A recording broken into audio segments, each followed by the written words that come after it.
श्री कृष्णचंद्र चक्रवर्ती भगवान की जय। ग्रंथराज श्रीमद् भगवद गीता की जय। ग्रंथराज श्रीमद् ब्रह्म विद्या शास्त्र की जय। भगवान श्री चक्रधर स्वामी की जय। सभी भक्तों को जय श्री कृष्ण, जय श्री चक्रधर, सबको दंडवत प्रणाम।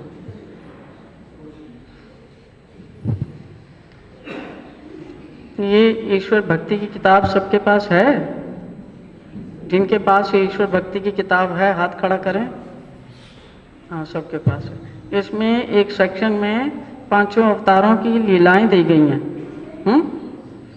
कितने लोगों ने वो सेक्शन पढ़ा है जिसमें भगवान पांचों अवतारों की लीलाएं दी गई हैं?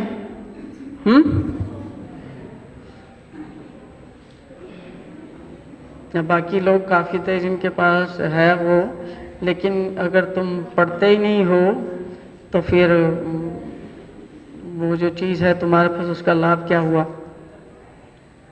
है ना? जब वो किताब है आपके पास तो आपको पढ़नी तो चाहिए कम से कम, है? आप नहीं पढ़ोगे तो आपको क्या पता चलेगा, है ना? और जो क्रियाएं जो हैं आपकी पसंद की क्रियाएं हैं, उनसे ईश्वर तो आपको मिलने वाला रहा। हमको कौन सी क्रियाएं पसंद है जो हम करते हैं मंदिरों में जाके, मठों में जाके, तीर्थ स्थानों पे जाके? कौन सी क्रियाएं करते हैं? क्या करते हो जब मंदिर में जाते हो? तो क्या करते हो? जो क्रियाएं कर रहे हो उन सब क्रियाओं से आपको ईश्वर की ओर आगे बढ़ जाओगे। जो काम की चीज है उसको कौन ध्यान देगा? काम की चीज क्या है? हैं? हाँ, काम की चीज है कि जिसके लिए भगवान आया है, जो संदेश वो देने आया है, उस संदेश का तुमने क्या किया? उस संदेश का पालन किया? उन्होंने 24 गुरु बताए हैं, हमें एक का भी पता है? दत्तात्रेय महाराज की जय बोल रहे हैं। और पूछो कि दत्तात्रेय भगवान के बारे में क्या जानते हो? वो दत्तात्रेय भगवान को खीर बहुत पसंद है। वो हमारी इतनी जानकारी है कि दत्तात्रेय जी को खीर बड़ी पसंद है, और गोविंद प्रभु जी को पकौड़े पसंद हैं, और गोविंद प्रभु जी को गुड़ पसंद है, और गोविंद प्रभु जी को भल्ले पसंद है। तो वही खिलाएंगे उनको और वो प्रसन्न हो जाएंगे। इसके लिए आता है वो, दही भल्ले खाने के लिए आता है या गुड़ खाने के लिए आता है भगवान, ये उसका मकसद है। बहुत सारे भक्त ऐसे भी कहते हैं कि भगवान ने कहा कि चाहे जैसे भजे शीश में मेरे को ही प्राप्त होते। कहते हम तो यार संसारी के कभी नहीं, चाहे जैसे कैसे भजो, मतलब ये भी तो भजना है ना। मैं नंदगांव का, तू जट्टिया पंजाब दी, आजा शामा अजी भंगड़ा पाइए, भंगड़ा पाइए। ये मतलब आपकी कोई मुकाबला है भगवान से? साला मच्छर कह रहा है कि सारी सृष्टि के मालिक तू आगे मेरे साथ भंगड़ा डाल, है ना?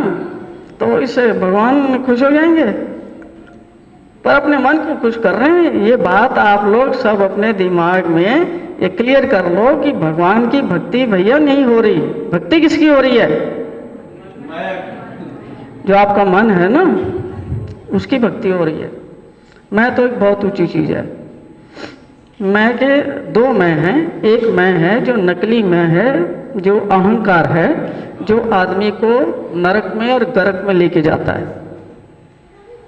एक जो है ना मैं, वो आदमी को नरक में लेके जाता है, और एक जो मैं है वो ईश्वर की ओर लेके जाता है। जो आत्मा के साथ और परमात्मा के साथ लगा हुआ मैं है, जैसे भगवान श्री कृष्ण ने कहा कि मैं ही हिमालय पर्वत हूँ, मैं ही नदी हूँ, मैं ही पहाड़ हूँ, मैं ही आत्मा हूँ, मैं ही सबका जीवन हूँ, मैं ही मृत्यु हूँ, मैं ही सबका पालनहार हूँ, मैं ही सूर्य को प्रकाश देता हूँ, मैं ही सबका पालन पोषण भरण सब कुछ मैं ही हूँ। वो जो मैं है वो असली मैं है, क्योंकि वो ईश्वर का मैं है। जिसने सृष्टि बनाई है, जो सर्व करता है, उसके पास सारा सामर्थ्य है। एक हमारे अंदर एक मैं है जिसको कहते हैं तुच्छ मैं, जो बड़ा नीच मैं है, उसके कहने पे लग के अपना जीवन चलाओगे तो नरकों की सिवा कुछ और प्राप्त होने वाला नहीं है। उस मैं का नाम है अहंकार, अहंकार वृत्ति, जो किसी भी प्रकार का सामर्थ्य ना होने पर कहता है कि मेरी तरफ देखो, मैं भी कुछ हूं। सारा मनुष्य का प्रयत्न यही है कि मेरी ओर देखो, मैं कितना महान हूं, और कोई उसकी तरफ देख के राजी नहीं। वो कहता चलो पता नहीं कैसे इनको मैं अट्रैक्ट करूँ, मैं नेता बन जाता हूँ। तो नेता बनेगा तो सोशल मीडिया में आएगा, फिर उसको हार माल पहनाएंगे, फिर उसको मंच पे बिठाएंगे, फिर उसका आओ भगत करेंगे, तो उसको जान जाएंगे कुछ 1000, 10,000, 20,000, 50,000, करोड़, 2 करोड़ लोग जान जाएंगे ना। और बड़ा बन जाएगा तो उसको सारे भारतवर्ष में जान जाएंगे और विदेशों में भी जान जाएंगे। पर उसकी ये अपनी प्रशंसा की और पद की जो हवस है, वो उसके मरते दम तक पूरी होगी। मरते दम तक उसकी पूरी होगी। जो उसको चाहिए वो उसको मिल जाएगा? मिल जाएगा? नहीं मिलेगा। वो जो मैं है वो नकली मैं है। एक मैं जो है ईश्वर की ओर लेके जाता है, और दूसरा मैं जो स्वार्थ से भरा हुआ और अहंकार से भरा हुआ और घमंड से भरा हुआ मैं है, जो आत्मा के ऊपर चढ़ के बैठा हुआ है और कहता है कि आत्मा वात्मा तो पागलपंती की बात है, तो मेरे को देखो ना, अब मुझे खुश करो था ना, मेरी तरफ क्यों नहीं देखते? और जिसको थोड़ा बहुत भी पता, वो कहता है हट यहाँ से, साला तू नकली है। अब मानने को तैयार है कि मैं नकली हूँ? मानता कभी भी? मर मिट जाएगा, पर अपनी जो उसने इमेज बनाई है ना, जो खड़ी की है, जिंदगी बर्बाद कर देगा कि तबाह कर देगा, खुद भी मर जाएगा, लेकिन उस मैं को छोड़ नहीं सकता। वो इतना खतरनाक मैं है, वो आपको कहाँ लेके जाएगा? ऐसा मैं नरक। क्योंकि इसी मैं ने जो है सारी अभिलाषाएं, सभी कामनाएं अपने अंदर जागृत कर रखी हैं, जिनको वो पूरा करना चाहता है। वो नहीं पूरी होती तो उसको गुस्सा आता है, उसको क्रोध आता है। तो कामना के कारण उसको क्रोध के रास्ते पर भी जाना पड़ता है, और कामना अगर पूरी हो जाती है तो वो लालची बनता है, लोभी बनता है, और कामना से वो लोभी बनता है। और ऐसे काम और क्रोध और लोभ के कारण ये 3 नरकों के मुख्य द्वार हैं। कहाँ जाता है वो? नरक में जाता है। असली मैं को पहचानना है, जो परमात्मा है, जो आपकी आत्मा है, वो है असली मैं। उसकी ओर किसी का ध्यान है? उसकी ओर किसी का ध्यान नहीं है। यही सबसे दुर्भाग्य की बात है। उसकी ओर किसी का ध्यान नहीं है। जब आपका ध्यान ही नहीं है उस ओर, तो आप उस रास्ते पर चलने का प्रयास कभी भी कर पाएंगे? कभी भी कर पाएंगे? 10 साल में, 20 साल में, 50 साल में, 100 साल में, अगले युग में कर पाएंगे कुछ? ये समझने वाली बात।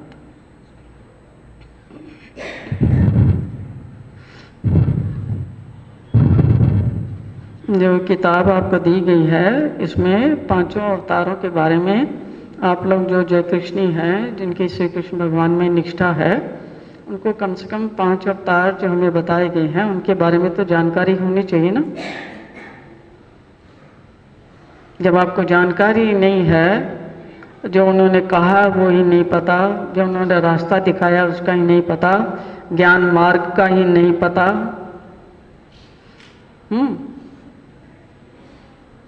ज्ञान मार्ग का नहीं पता तो प्रेम मार्ग पे भी चल पाओगे? भक्ति मार्ग पे भी चल पाओगे? नहीं, उसके लिए भी जानकारी की आवश्यकता है। तो भजन कीर्तन अपनी जगह ठीक है, नाच गाना भी ठीक है, कर्मकांड भी ठीक है, लेकिन अगर आपने उसके साथ में ज्ञान पक्ष को नहीं जोड़ा तो ये सब क्रियाएं आपको ज़्यादा दूर तक नहीं लेके जाएंगी। क्योंकि ये सारे मन की भक्ति में आते हैं।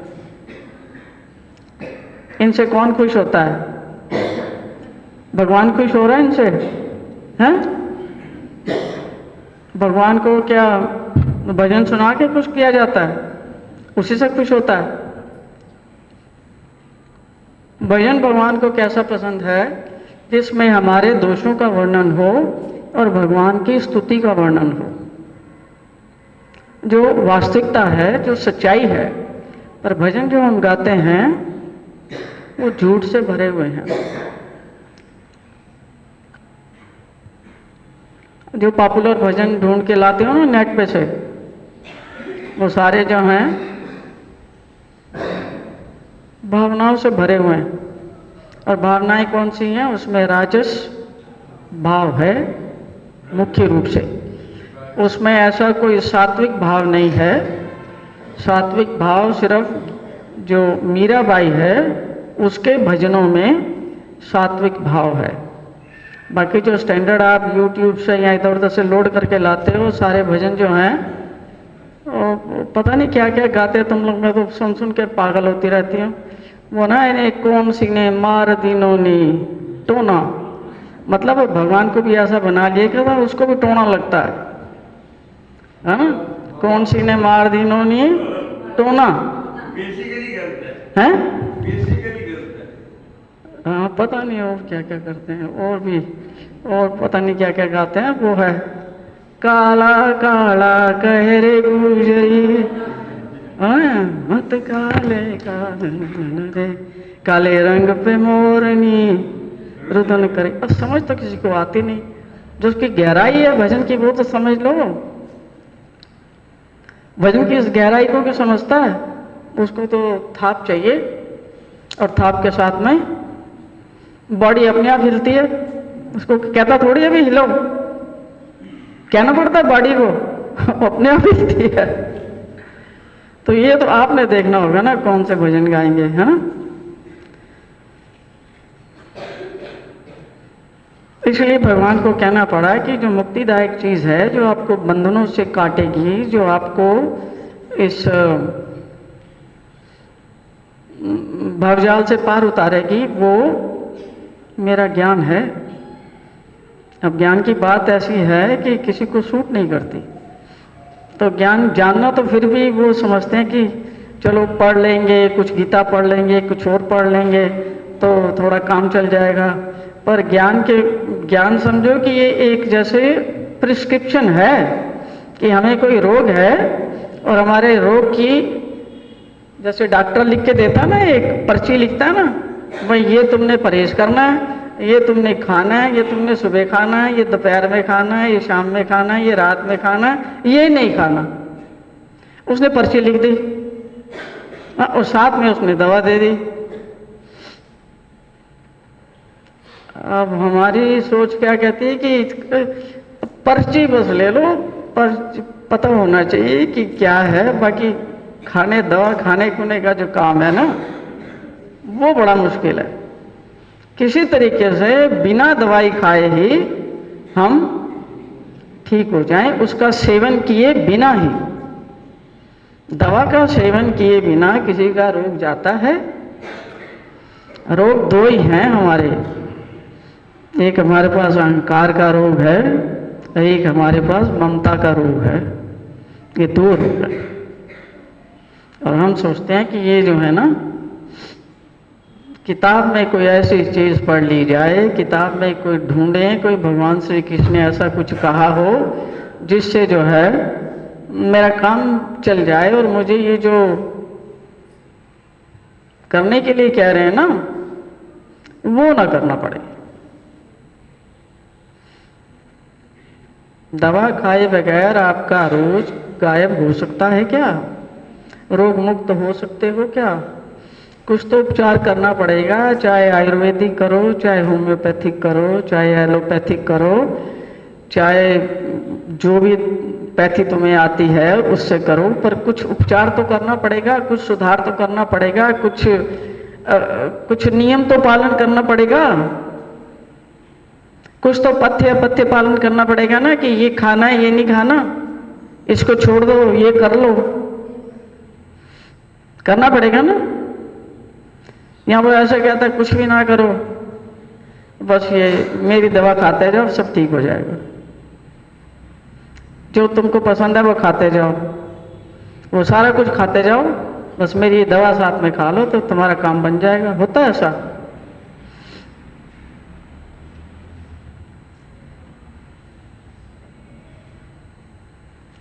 तो उसके ऊपर चलने के लिए आपको पता तो होना चाहिए मैंने कौन सी चीज के ऊपर चलना है, क्या कहा गया है, क्या वो वचन है, क्या वो कह रहे हैं, क्या मुझे करना है, किससे मेरा काम बनेगा, किससे मुझे सुख भी मिलेगा, शांति मिलेगी, आनंद भी आएगा। पता होना चाहिए कि नहीं? पता होगा तभी तो उसका पालन करोगे। अब पता कहाँ से लगेगा? कहाँ बता रखा उन्होंने? सब अब छुपा के रखा हुआ है, सब सीक्रेट रखा हुआ है जी, ताले में रखा हुआ है। गुरु बताता नहीं है।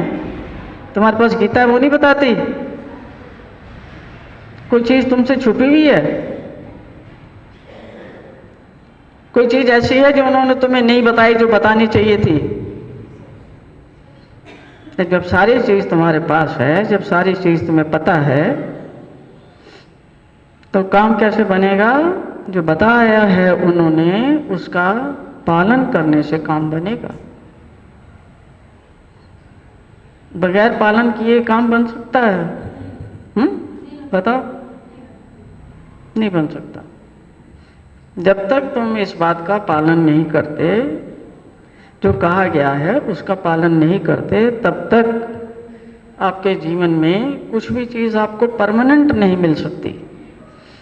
और संसार की जितनी भी चीजें हैं वो सब आपको मिल जाएंगी, क्योंकि आपका जो फोकस है वो बाहर मुखी है। वो चीजें तो आपको सब मिल जाएंगी, पर उनमें से कोई भी जो है स्थायी नहीं है, सब टेम्पररी हैं। और जहां तक तुम्हारा दिमाग सोच सकता है, जहां तक तुम्हारी आंख जा सकती है, जहां तक तुम्हारी इमेजिनेशन जा सकती है, सबका सब खत्म होने वाला है। मतलब बदल रहा है। बदल रहा है तो व्यक्ति भी बदल रहे हैं, आप भी बदल रहे हो, समाज भी बदल रहा है, दुनिया भी बदल रही है, पति भी बदल रहा है, पत्नी भी बदल रही है, बच्चे भी बदल रहे हैं, सासू माँ भी बदल रही है, रिश्तेदार भी बदल रहे हैं, पड़ोसी भी बदल रहा है। और आप क्या उम्मीद करते हैं? नहीं, इनको बदलना नहीं चाहिए, साले तो बेकार हो गए, बदल गए सब। यही परेशानी है ना, ये बदल गए। मतलब पहले जो थे वो अच्छे थे, अब ये बदल गए हैं, अब ये अच्छे नहीं है। मतलब पहले वो आपके हिसाब से चलते थे, आपकी बात सुनते थे, आपको तवज्जो देते थे, तो वो अच्छे थे। अब बदलाव क्या आ गया कि वो आप आपकी बात नहीं मानते, अपनी मनमानी करते हैं, सुनते ही नहीं है।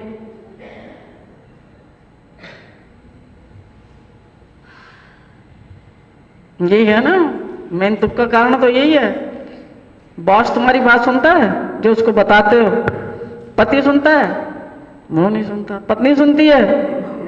वो नहीं सुनती। बच्चे सुनते हैं? वो नहीं सुनते। पड़ोसी सुनता है? वो नहीं सुनता। अब कहाँ जाएंगे?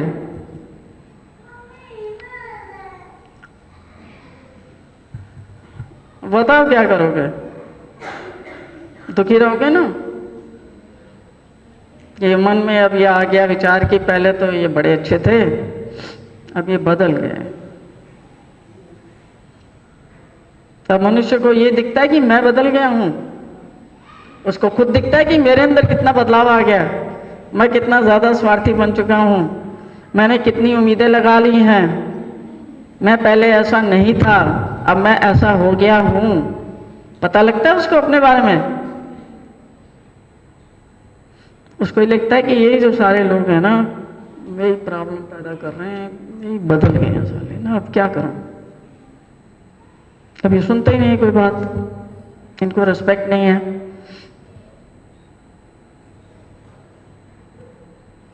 स्वीकार करते हैं उसको हम, उसी से दुखी है ना, उसी से दुखी है, कोई और कारण है?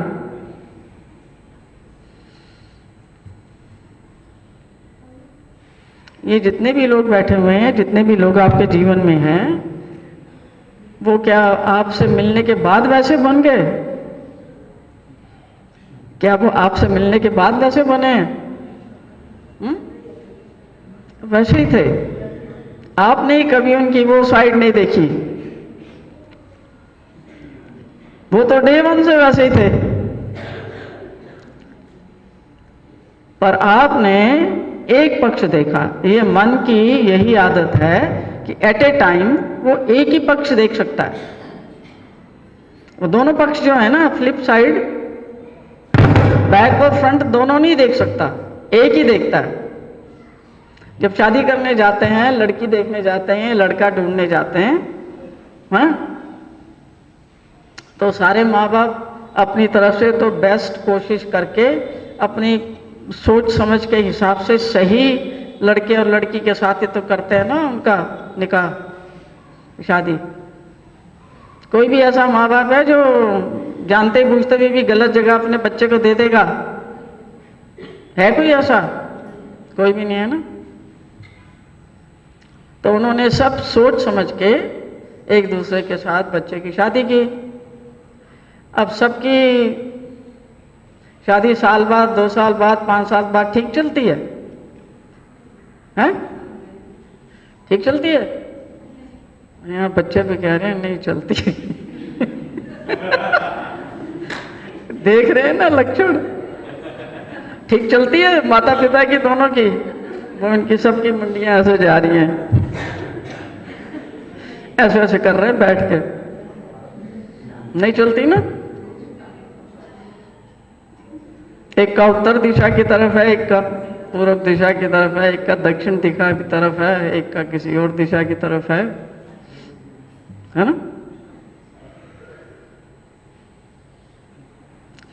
तो व्यक्ति वैसा ही होता है। लेकिन जब आप उनका रिश्ता देखने गए थे, तब आपने कौन सा पक्ष देखना स्वीकार किया? जो आपको सूट करता था उस समय, जो आपको सूट करता था। ये खाली उनकी नहीं है जिनकी अरेंज शादियां हो जाती हैं, इसमें वो लोग भी सारे इंक्लूडेड हैं जिनकी लव मैरिजेस होती है। मन तो एक ही है ना, उसमें भी मन एक ही चीज को देखता है, जो उसको उस समय पसंद आ रही है बस।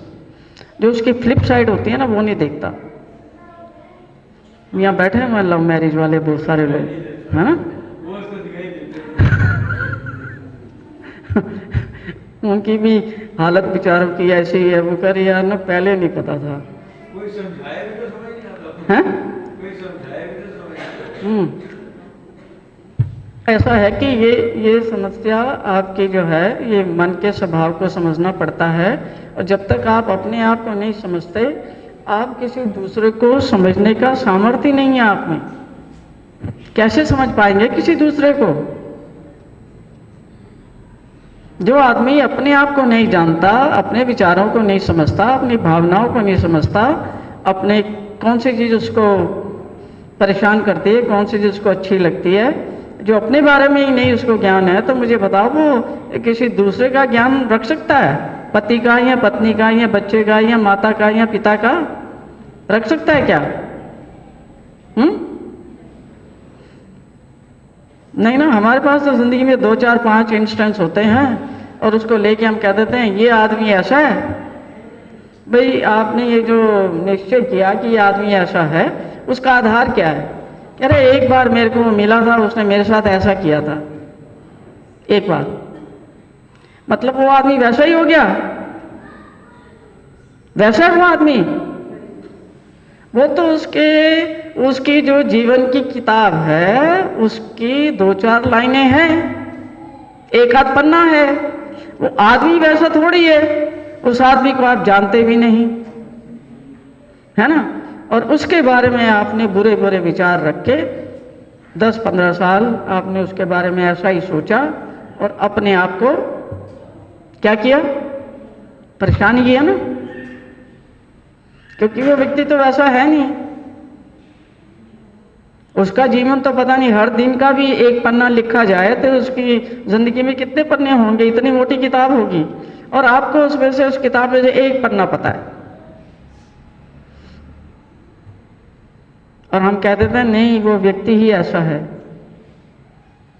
इसलिए जितने भी आपने दूसरों के बारे में डिसीजन लेकर के जो भी दूसरों के बारे में मत बना रखे हैं, दूसरों के बारे में आपने ये अपने दिमाग में धारणाएं बना रखी हैं, वो सब की सब बकवास हैं, झूठ पर आधारित हैं, उनकी कोई बुनियाद नहीं है। और उसे खराब कौन हो रहा है? मैं खराब हो रही हूं? कौन खराब हो रहा है? कौन खराब होगा? अब बताओ तो सही, कौन खराब होगा? आप स्वयं खराब होंगे जिसने वो धारणाएं बना रखी हैं। समझे ना? और आप सोचो कि वो व्यक्ति वैसा नहीं था, अब वो बदल गया। आपकी एक बात की जो एक बार आपका जो अनुभव हो गया उसके साथ में, उसमें से आपने ये निश्चय निकाल लिया कि ये व्यक्ति अब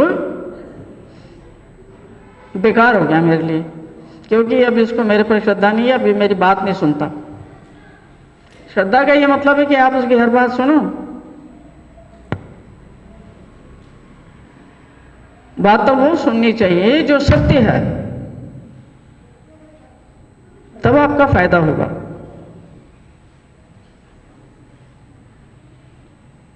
पति और पत्नी में भी यही झगड़ा है कि मैं मेरी बात नहीं सुनता। कोई और झगड़ा है? पति पत्नी का भी यही झगड़ा है कि मेरी बात नहीं सुनता।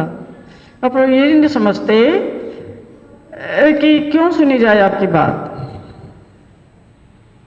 क्यों सुनी जाए आपकी बात? क्योंकि आपकी बात अगर झूठ पर निर्धारित है, असत्य पर निर्धारित है, उसके सुन के दूसरे का भी काम खराब होगा या उसका कोई भला होगा? भला होगा, उसका काम खराब होगा ना।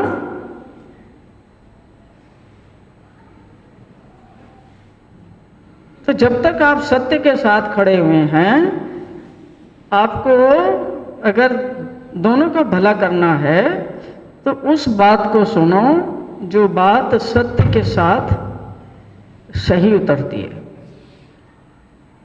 चाहे किसी की भी हो, शत्रु की भी हो ना, और सत्य के साथ सही उतरती है तो उसकी बात मानने में भी आपकी भलाई है। और जो आपका घर का कोई व्यक्ति है और आपका खास मित्र है पर आपको अधर्म की ओर ले जा रहा है, असत्य की ओर ले जा रहा है, हिम्मत रखो कि उसको कहो ये ठीक नहीं है। हमारा दिमाग कैसे चलता है? हमारा दिमाग कैसे चलता है? हमारा व्यवहार कैसे चलता है? हमेशा हम अपनों के साथ खड़े हैं, चाहे वो अधर्म पे हो, चाहे वो झूठ पे हो, चाहे वो कपट पे हो, चाहे किसी भी चीज पे वो हो, हम कहाँ खड़े पाए जाएंगे? अपने के साथ, यानी कि मोह और ममता के साथ आप खड़े पाए जाएंगे। इसी से आपका अनिष्ट होता है, इसी से आप धर्म कमाते हैं, अधर्म कमाते हैं, इसी से आप अपने लिए आगे के लिए भी परेशानी पैदा करते हैं, क्योंकि आप में हिम्मत नहीं है कि गलत को गलत कह सकें। आप ममता के कारण अधर्म को भी धर्म समझ के उसके साथ खड़े होते हैं, सत्य का साथ नहीं देते। ये है परेशानी। और भगवान का जो शास्त्र है वो आपको बताता है कि सत्य क्या है और सत्य के साथ खड़ा होना क्या है और सत्य को पकड़ना क्यों जरूरी है। क्योंकि सत्य जो है, आपकी आत्मा सत्य है और उसके कल्याण के लिए उसको सत्य चाहिए। झूठ से आत्मा का कल्याण नहीं हो सकता। झूठ से मन जो है वो प्रसन्न रहता है। जब सारा दिन जो अपनों के लिए झूठ कमा रहे हैं तो आत्मा प्रसन्न हो रही है या मन प्रसन्न हो रहा है? हाँ, मन प्रसन्न हो रहा है ना। भक्ति किसकी हो रही है? आत्मा की हो रही है, मन की हो रही है? मन की हो रही है। इस हिसाब में गीता के भी 6 अध्याय पढ़ लोगे, और वो पढ़ते किस लिए हो कि ये जो अधर्म हो रहा है ना, इससे थोड़ा सा कुछ बैलेंस हो जाए तो कुछ थोड़ी सी शांति आ जाए, थोड़ा सा जो है ना हिसाब किताब जो ज़्यादा बिगड़ा हुआ है वो थोड़ा सा सुधर जाए, इसके लिए पढ़ते हैं। अपने धर्म की रक्षा के लिए नहीं पढ़ते। जो अधर्म के साथ हुए हैं उसके प्रकोप से बचने के लिए ये इसको यूज करते हैं। दान धर्म की जो करते हैं वो किसके लिए करते हैं? कि प्रकोप जो है ना, जो अधर्म के साथ 24 घंटे में खड़ा हूं, खाता हूं, पीता हूं, जीता हूं, रोता हूं, मरता हूं, करता हूं, साला कुछ तो बचाव कर लूं, दे दूंगा 5-10 हज़ार रुपये, साला कुछ तो बोझ उतरेगा, इसलिए धर्म करते हैं। झूठ बोल रही हैं तो बता दो, झूठ बोल रही हैं तो बता दो भाई। तो देखो ना, ये चीज तुम्हें कहाँ ले जाएगी? अपने साथ तो कम से कम ईमानदार रहो, खुद तो अपने साथ धर्म के साथ खड़े रहो। जो भी ईश्वर अवतारों का सारा ग्रंथ है, सारा उनका साहित्य है, चाहे गीता शास्त्र कह लो, चाहे ब्रह्म विद्या कह लो, उन्होंने जीव को झूठ से, छल से, कपट से, अत्याचार से, दुराचार से निकाल कर आत्मकल्याण के रास्ते पर डाला है। भजन है, स्मरण है, त्याग है, चिंतन है, ईश्वरीय सेवा है, करुणा है, दया है, इस किस्म की चीज़ें सिखाने का प्रयास किया गया है, ताकि आप धर्म को पाल सकें, धर्म को निभा सकें, ताकि यहाँ भी 4 दिन आप सुख से जी सकें और आगे अगला जीवन भी आपका सुधर सके, है ना। तो उसके लिए वो जो चीज़ें बताई हैं उनका लाभ तो तभी होगा जब उनको करेंगे हम। दोनों प्रकार के लोग भगवान ने 16वें अध्याय में बता दिए।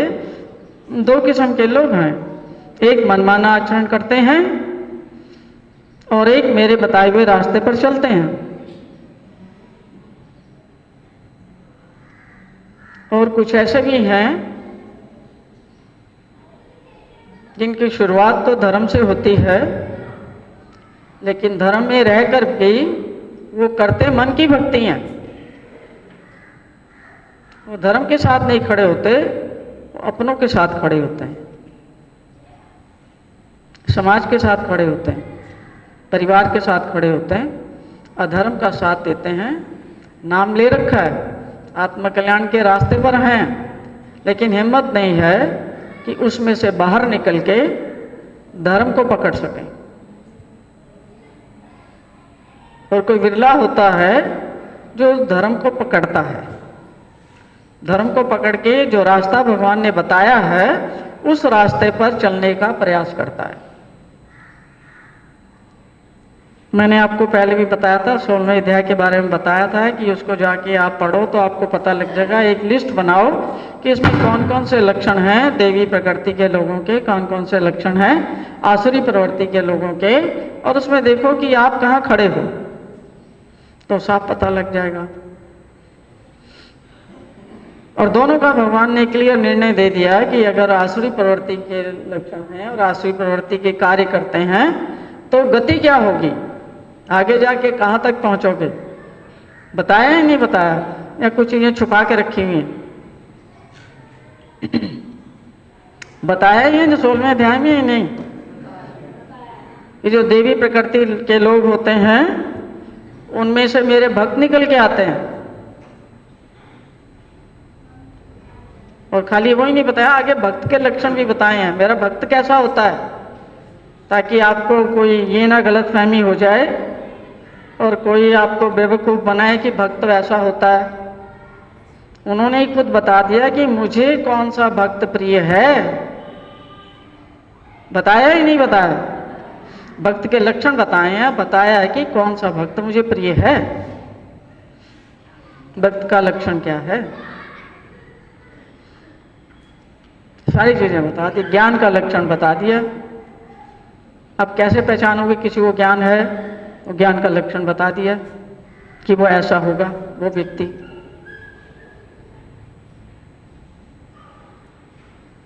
और वो भी बता दिया कि जो भगवान की बात को नहीं मान रहे वो व्यक्ति कैसे हैं, उनका आचरण कैसा है, उनके लक्षण कैसे हैं, उनका व्यवहार कैसा है, बता दिया ना।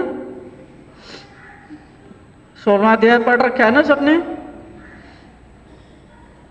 देखो, चाहे ब्रह्म विद्या देख लो, चाहे गीता शास्त्र देख लो, चाहे दत्तात्रेय भगवान के जो 24 गुरुओं का व्याख्यान है उसको पढ़ लो, सब में वो ही बताया गया है कि आप भगवान के प्यारे कैसे बन सकते हैं, क्या करना पड़ेगा भगवान के भक्त बनने के लिए, ताकि हमारा उद्धार हो सके और हम ये जन्म छोड़ के जब हम जाएं तो कम से कम हमारी आगे अच्छी गति हो।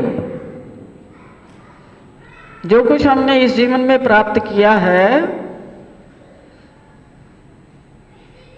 जो जो चीज़ों में हमने अपनी आसक्ति रखी है, लगाव रखा है, और अभी अगर हमारा शरीर में से प्राण निकल जाएं तो जहाँ जहाँ हमारी आसक्ति है, जहाँ जहाँ हमारा लगाव है, जिस जिस चीज़ को हमने पकड़ा है, उसका दुख तुम्हें होगा या नहीं? उसको छोड़ने का दुख तुम्हें होगा या नहीं? होगा ही नहीं। और जब उसको छोड़ने का दुख होगा, और उसकी पकड़ तो बड़ी तगड़ी है, उसको हम छोड़ना नहीं चाहते, पर अब शरीर छोड़ने पे तो किसी का अधिकार नहीं है ना। वो तो कोई क्या कहते हैं, वार्निंग दे के नहीं आते कि भैया तैयार रहना, मैं 1 हफ्ते बाद आऊंगा। देता है वार्निंग यमराज? वो नहीं देता, वो कह रहा चलो टाइम हो गया। तो जहां जहां पर आपका लगाव होगा, जहां जहां पर आपकी आसक्ति होगी, आपको, आपकी आत्मा को वहां जाके जन्म लेना पड़ेगा या नहीं? बताओ, वहां जाना पड़ेगा या नहीं?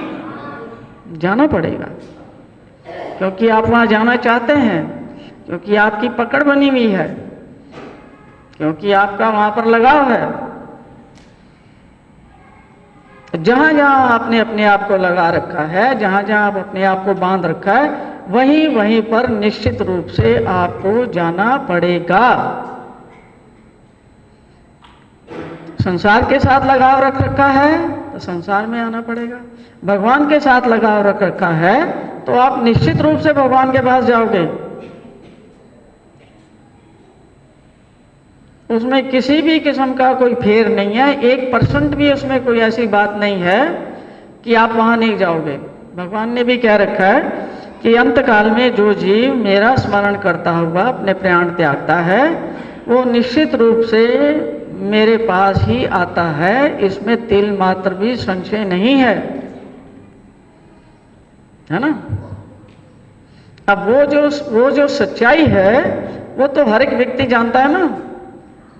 कोई और किसी के बारे में बता सकता है? बता सकता है कोई किसी के बारे में नहीं बता सकता। जो जाने वाला है उसी को पता है कि मैं कहाँ जा रहा हूं।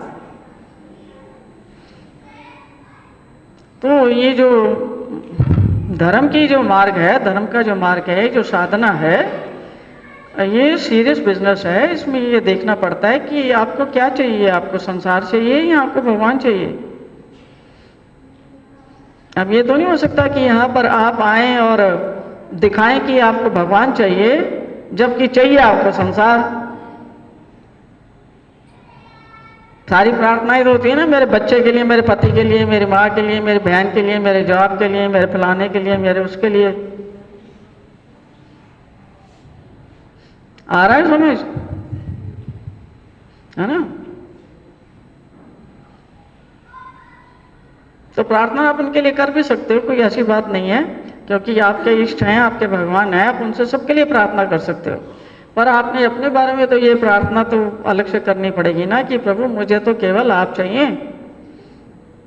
ये तो जो है मेरे इनके साथ रोज उठना बैठना है, रोज मेरा दिमाग खराब होता है, कुछ कर दो इनका भी भला कर दो, ये भी मेरा पीछा छोड़े, इनको भी सुखी कर दो, इनको दे दो जो चाहिए। तो भगवान वो भी दे देंगे, वो दे ही रहे हैं।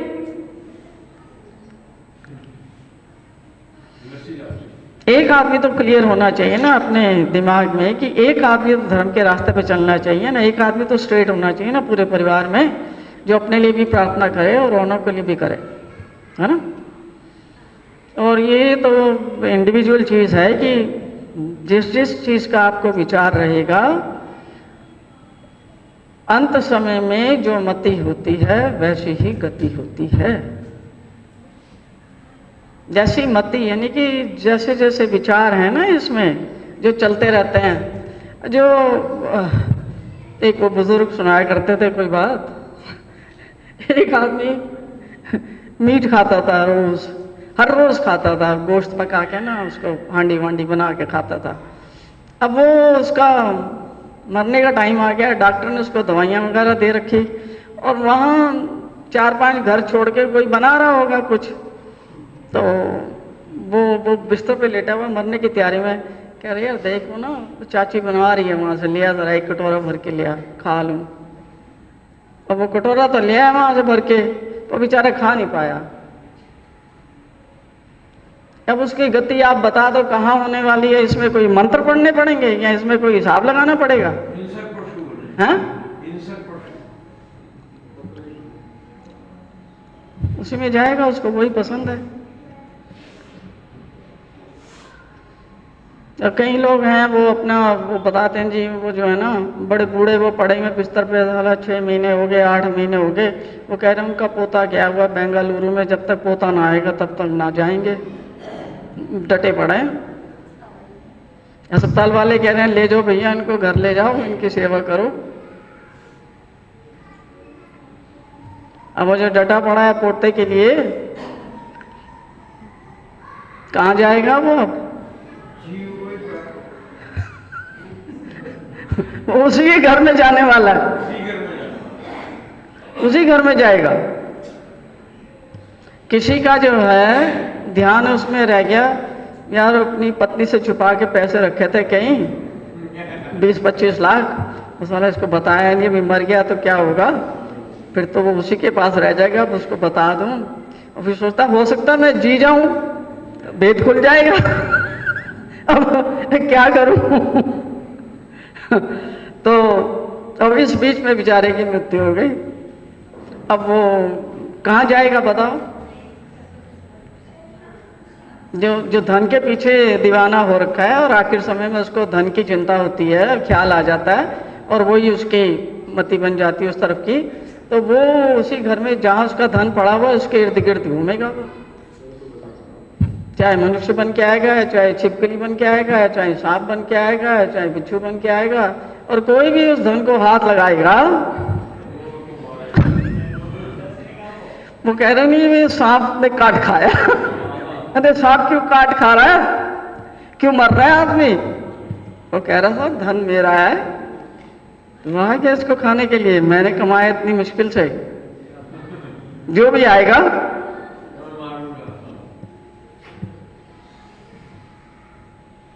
वो सांपों की लीला भी तो है।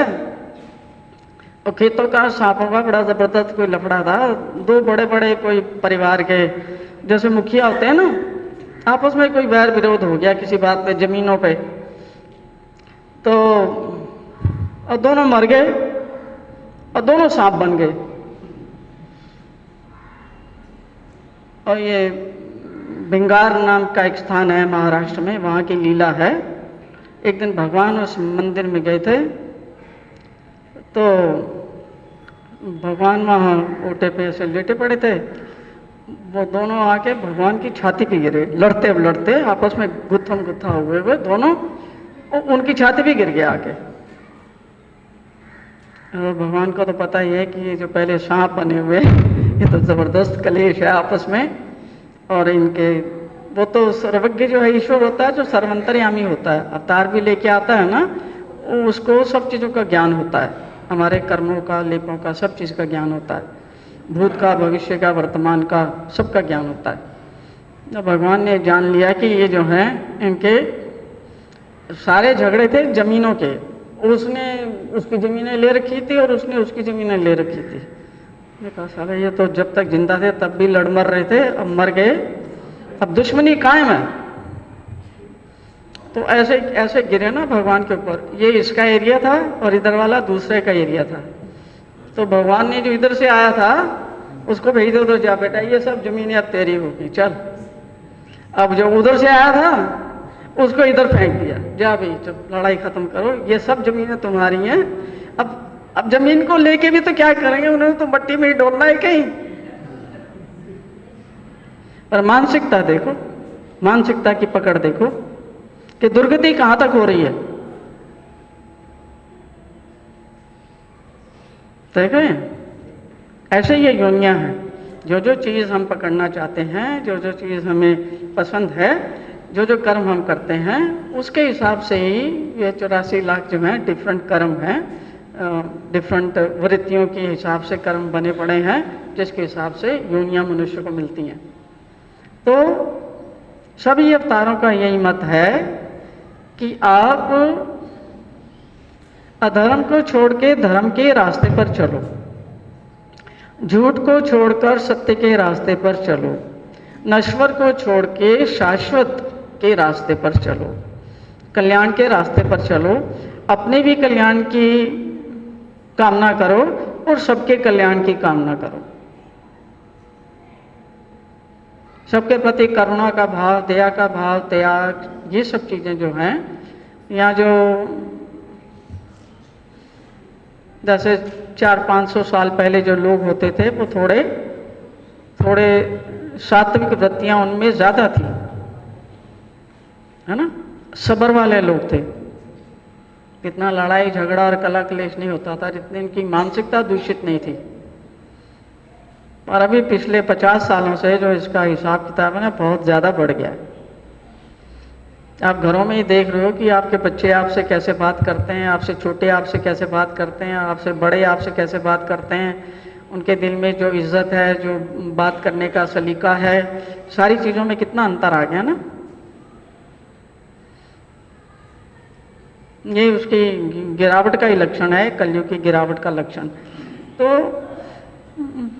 धर्म की बात समझाना और बताना थोड़ा मुश्किल हो जाता है, क्योंकि कोई भी उसको सुनने के लिए राजी नहीं है।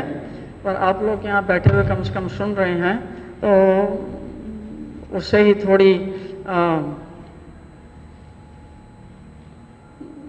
ये है कि सुनते रहेंगे तो कभी ना कभी उस चीज़ को, उसके ऊपर चलने का भी कभी विचार बन जाएगा, है ना।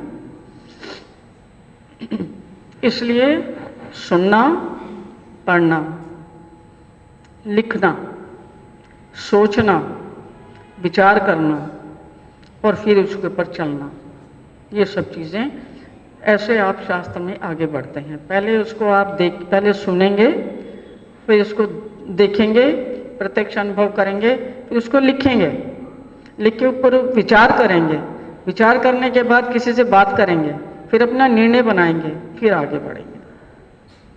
जिसके थोड़े से 5-6 स्टेप्स हैं, उसको करते रहिए, श्रद्धा से सुनते रहिए और सुन के फिर अपना जाके भी पढ़ें। आप सबके पास गीता है, आपके पास ब्रह्म विद्या भी है, उसको पढ़ें। कम से कम कुछ नहीं तो ये 5 अवतारों की इसमें 10-10 लीलाएं दी गई हैं। 5 अवतारों की 10-10 लीलाएं तो याद होनी चाहिए, ताकि जब आप स्मरण करें तो आपको कुछ थोड़ा बहुत तो हो। कितने लोग हैं नाम धारक जिन्होंने नाम ले रखा है?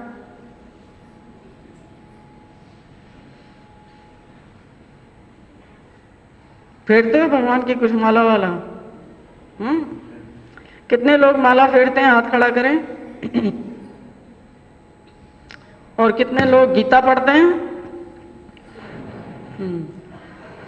ठीक है। कितने लोगों ने एक-एक श्लोक लिख के गीता पूरी कर दी है? एक-एक श्लोक लिख के, एक-एक श्लोक लिख के पूरी गीता पूरी कर दी है? 1 2 3 4 5 6। हाँ। कितने लोगों ने ब्रह्म विद्या के सूत्र लिख रखे हैं? हाँ हाँ। किसने, कौन है ऐसा जिसने सारे सूत्र लिख रखे हैं? 1238। हाँ। कितनों को याद है? हाँ, थोड़े बहुत याद है। देखो, ये चीज़ें इसलिए होती हैं कि आप इनको पढ़ोगे, आप इनको लिखोगे तो चांसेस है कि आपको याद रह जाएंगी। याद करने का मतलब क्या है कि आप अब दिन भर कुछ ना कुछ कर रहे हैं। अब वो ग्रंथ थोड़ी है आपके पास 24 घंटे की, उसको खोल के बैठोगे, कि ये समस्या आ गई, ये परेशानी आ गई, उस वक्त ग्रंथ खोल के उसमें ढूंढोगे। इसलिए जो चीज़ अगर आपको याद है वो भगवान उस चीज़ के द्वारा, उस सूत्र के द्वारा, उस वचन के द्वारा आपकी रक्षा करते हैं, और जो ज्ञान की किताब है आपके लिए खोल के रखते हैं। ये है याद करने का महत्व, कि जब कोई परिस्थिति आ गई तो तब उसमें ढूंढोगे कि साला मेरे लिए कौन सा सूत्र वेरीफाइड है, जो पर्टिकुलर है, पर्टिनेंट है, उसको देखूं इसमें, हैं? आएगा कुछ समझ उस समय। इसलिए अगर आपने पढ़ रखा है, लिख रखा है, याद कर रखा है, उसकी व्याख्या थोड़ी बहुत पढ़ रखी है, तो परिस्थिति आने पर अब आपके पास दो ऑप्शन हैं। एक तो आपका घिसा पिटा मॉडल, उसके हिसाब से आप उसको हैंडल करें, और दूसरा, अगर ये ज्ञान की किताब खुली रह जाती है तो आप ज्ञानपूर्वक तरीके से उस परिस्थिति को संभालेंगे। आया समझ? इसके लिए है चीज़ों को याद करना, उनको समझना, उनको लिखना, उनको जानना, और फिर उनको अपने दिमाग में बिठाना, ताकि परिस्थिति आने पर आप उसका इस्तेमाल करके आप धर्म के साथ खड़े रहें। नहीं तो आप अधर्म और अज्ञान के साथ ही खड़े रहेंगे। जब आपको पता नहीं है तो वही रास्ता है आपका, है ना? तो ईश्वर अवतारों की जयंतियों का मुख्य अवसर यही, उद्देश्य यही होता है उनके आने का, कि जीवों को वो अपना जो पवित्र ज्ञान है, धर्म अधर्म का ज्ञान, और सार और असार वस्तु के बारे में बताना, कि जो काम की चीज़ है वो कौन सी है, और जो काम चलाऊ चीज़ है वो कौन सी है, उसका अंतर जानना। और इसको जानकर ईश्वर चाहता है कि आप धर्म के रास्ते पर चलें और अपनी आत्मा के कल्याण के मार्ग पर चलें। इतना ही उनका उद्देश्य है। नहीं तो अधर्म के रास्ते पर, अज्ञान के रास्ते पर तो आपके पास ऑलरेडी बहुत सारी इन्फॉर्मेशन है, सारी दुनिया उस पर चल ही रही है। ईश्वर अवतारों का ये उद्देश्य होता है कि जो भी थोड़े से जीव है, जिनकी भगवान की ओर जाने की आस्था है, जिनके दिल में भगवान के लिए प्रेम है, और जो अपनी आत्मा के कल्याण के रास्ते पर चलना चाहते हैं, उनके लिए वो उनका मार्गदर्शन करें। इसलिए वो बार बार आते हैं। एक परमेश्वर का ज्ञान ही जो है मनुष्य को संसार के बंधनों से छुड़वा सकता है। बाकी जितने भी और ज्ञान हैं उनमें से किसी में भी सामर्थ्य नहीं है कि वो आपको ये माया जाल से या संसार के बंधनों से मुक्त कर सके। ये ईश्वर अवतारों का मुख्य उद्देश्य होता है, जिसको लेके वो आते हैं। चाहे वो कृष्ण भगवान हो, दत्तात्रेय जी हों, या चक्रपाणी जी हों, या चक्रधर जी, कोई भी अवतार हो, उनका मुख्य उद्देश्य ये होता है, ज्ञान के द्वारा या प्रेम के द्वारा जीवों का उद्धार करना। तो मैं यही प्रार्थना करती हूँ आज जयंती के दिन पर कि प्रभु सबके हृदय में अपने प्रेम को जागृत करें, ताकि हम भी इस माया जाल से निकलने का प्रयास करें। परमेश्वर कृपा दृष्टि रखें, हमारी सहायता करें और धर्म के मार्ग पर हमको चलाएं। ठीक है। भगवान श्री दत्तात्रेय महाराज की जय। बोलो पंचालेश्वर के बाबा की जय। माहुर वाले बाबा की जय। गोवर्धन गिरधारी लाल की जय।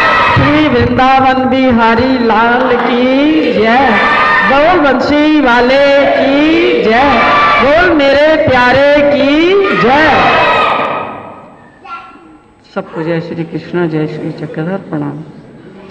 अब यहाँ से 2 प्रणाम डाल के उठेंगे। भगवान से प्रार्थना करें कि जो हमने सुना है उसमें से कोई ना कोई चीज़ हम अपने दिल में धारण कर सकें और अपना ये जीवन सुधार सकें। हैं? उनसे प्रार्थना करनी है, प्रभु कृपा दृष्टि रखो।